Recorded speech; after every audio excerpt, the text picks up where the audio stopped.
श्री स्वामी समर्थ. कसे आहेत? मस्त आहे ना. आज तुळशीचं लग्न आहे तर इथे बाळकृष्णानं वगैरे आम्ही घेतला अ, हळद हळद वगैरे लावण्यासाठी. तसं तुळशीला पण हळद वगैरे लावून झालं तर कसं ही गावाच्या साईडला किंवा शहरात वगैरे ही परंपरा असते. परंपरा पाळणे पण कसं ज्यांना परंपरा पाळायची असते तो पाळतो. तर इथे मी राहते अपार्टमेंटमध्ये. त्या अपार्टमेंटमध्ये सगळेजण हौशीच आहेत. तर हौशी असल्याकारणाने ते तुम्ही व्हिडिओमध्ये पाहू शकता की सगळेजण किती हौशी आहे. तर इकडे तुळशीचा विवाह आम्ही पार पाडत होतो. तर सगळीच जणं अशी स्वतःच्या मनाने चाललेली की तुळशीचं लग्न करण्यासाठी. इथे रामाचं मंदिर होतं. इथे आमचे दादा वगैरे सगळे अपार्टमेंटमधले माणसं नाचत होते. तर टेप लावलेला होता. त्या टेपचं कसं रेकॉर्डिंग वगैरे झाल्यावर त्याच्यावरती हे येतं स्कॅम्प वगैरे येतो. तर त्यामुळे मी ते स्किप वगैरे केला आवाज वगैरे आणि मी माझ्या आवाजात तुम्हाला सगळं सांगायला आली की बाबा कसं काय केलं, काय काय केलं इथे. तर तुम्हाला खरंच व्हिडिओ आवडल्यास तुम्ही लाईक करा, शेअर करा आणि चॅनलला सबस्क्राईब करायला विसरू नका. आणि नवीन नवीन व्हिडिओ पाहण्यासाठी तुम्ही बेल आयकॉनला क्लिक केल्यानंतर तुम्हाला माझे व्हिडिओ सर्वप्रथम सगळे भेटतील. आणि हो, आत्याच्या पोराचं लग्नसुद्धा आहे. तर गावाला जाणार आहे. गावाला गेल्याच्यानंतर जेवढं मला रेकॉर्डिंग करायला जमेल तेवढं मी रेकॉर्डिंग करणार आहे. तुमच्यापर्यंत ते पोहोचवण्याचा प्रयत्न करणार. माझं गाव UP साईडला आहे. तर मी आहे UPचीच. तर तुम्हाला UP साईडच्या भाषेमध्ये तुम्हाला सगळं ते रेकॉर्डिंग केलं जाईल. तर त्याच्यामध्ये कसं अधूनमधून मी मराठीमध्ये तुम्हाला सांगायचा प्रयत्न करेन. हिंदी भाषा आणि मराठी भाषा दोन्ही मिक्स असणार. तर तुम्ही प्लीज समजून घ्यायचा प्रयत्न करावा. आणि इथे कलश वगैरे सगळं मांडून झालेलं आहे. वस्त्रहार वगैरे सगळं घालून झालेलं आहे. तुळशीला परत बाळकृष्णाला आता तुळशीमध्ये जी ओटी वगैरे भरायची चाललेली आहे. तर एक जण हळदी-कुंकू लावतात, ते एक जण ओटीचं सामान वगैरे हे करते. तर आमचे पिल्लांचे ते डान्स वगैरे चालू होता.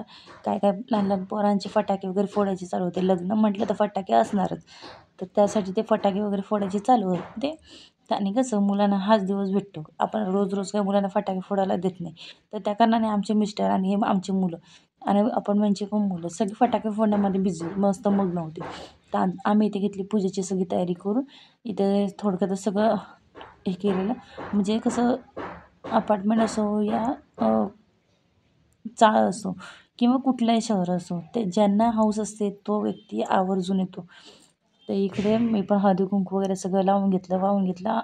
त्या बाळकृष्णाला हळदीच्या पाण्याने अंघोळ वगैरे घालून वगैरे झाली. चांगलं स्वच्छ पाण्याने पुसून घेतलं. फडक्याने पण पुसून घेतलं. आणि त्यांना आपण बसवलं. तर इकडे सगळी तशीच तयारी चाललेली. ते गर्दी म्हटले की लग्न म्हटलं तर त्याच्यामध्ये गर्दी आलीच. इथं माझं बाळ लयच खुश झालेलं होतं. लग्न, लग्न, लग्न म्हणून. तर तिचं चाललेलं होतं लग्नात नाचायचं. तर इथे ओटी वगैरे भरायची चालेल. तर 5 जणींनी हात लावलेला आम्ही. तर काय प्रत्येकजण व्हिडिओमध्ये येऊ शकत नाही. त्यामुळे आम्ही कोणी हातच लावला. की तुम्हाला ते दाखवायचं होतं ओटी भरण्याची पद्धत वगैरे. तर इथे ओटी वगैरे भरून झाली. वरच्या पण तुळस मातेची ओटी वगैरे भरून झाली. तर मागच्या टायमाला काय झालेलं की माझी लहान होती त्यामुळे मी आणलीच नव्हती. कारण तुळशीला मंजुळा आल्याशिवाय मुली ही वयात आल्याशिवाय त्यांचं लग्न लावत नाही. तर त्याचप्रमाणे तुळससुद्धा वयात आल्याशिवाय तिचं लग्न लावत नाही. तर इकडे कोणीतरी एक बारकी तुळस आणून ठेवलेली जी वयात पण आली नव्हती. तर तरीसुद्धा आम्ही तिला पूजून घेतलं. पण तिचं काही लग्न लावलं नाही. त्या 3 तुळस होत्या त्यांची लग्न लावली. तर तुम्हाला कसं वाटलं व्हिडिओ नक्की सांगा.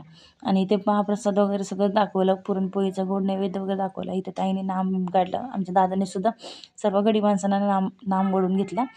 तर इकडं चाललेलं सगळं आता इथे चाललेली आता आरतीची तयारी वगैरे. तर लग्न कार्य वगैरे सगळं चालू झालेलं. तिथे अक्षता वाटणं-बिटणं सगळं चालू झालं. तिथं अंतरपाट वगैरे केले. इथे नवरा मुलगा जो बघा त्याला अक्षता मारायची चालू होते. गावाकडची पद्धत. जो नवरा मुलगा असेल त्याला जोरजोरात अक्षता मारतात. तर इकडे पोराच्या कानाला लागल्या अक्षता. तर थोडक्यातच थोडीफार आपली मजा. तर इथे मुलींचं पण चाललेलं होतं अक्षता मारायच्या वगैरे. तर अंतरपाट वगैरे करून झाल्यानंतरला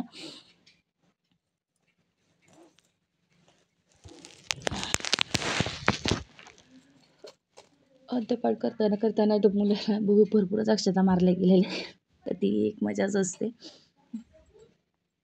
पाहू शकता. तर व्हिडिओ मी जरा फास्टच पाहायला काय कारण व्हिडिओ खूप मोठा होता. तो काही मेमरीत पण जात नव्हता. तर त्या कारणाने मी फास्ट पाहायला. तर इकडे अंतरपाट झाल्यानंतर बाळकृष्णाला हळदी-कुंकू लावला. तुळशीमातेला हळदी-कुंकू लावला. मंगळसूत्र वगैरे सगळं घातलं. त्यानंतरला इकडे फटाके फोडायला पोरांची परत तयारी चालू झाली. सुरुवात झाली. मुलं तर काय हाताने पायाने फोडत होती फटाके. आणि मुलांना भीतीसुद्धा वाटत नव्हती की बाबा की आपल्याला भाजेल, काय होईल काय नाही. एक लहान लहान मुलं स्टंटच करत आता. इकडे काय मस्तपैकी मोठा बॉम्ब लावला, फटाफट फटाफट फोडायला सुरू केली. इथे पाऊस वगैरे लावला. आमच्या मिस्टरांनी मुलगी म्हणजे किती खुश झाली. हे पहिल्यांदाच झालं की आमच्या मिस्टरांनी आमच्या मुलींबरोबर टाईम स्पेंड केलेला आहे. तर त्यांना कधी सुट्टी नसतेच. म्हणजे घरी पण लवकर येत नाहीत. तर यंदा लवकर आले, त्यामुळे सगळ्याच आवर्जून आपले मस्तपैकी फटाके, पाऊस, परत चक्री सगळी फोडली. कसं वाटलं नक्की सांगा व्हिडिओ.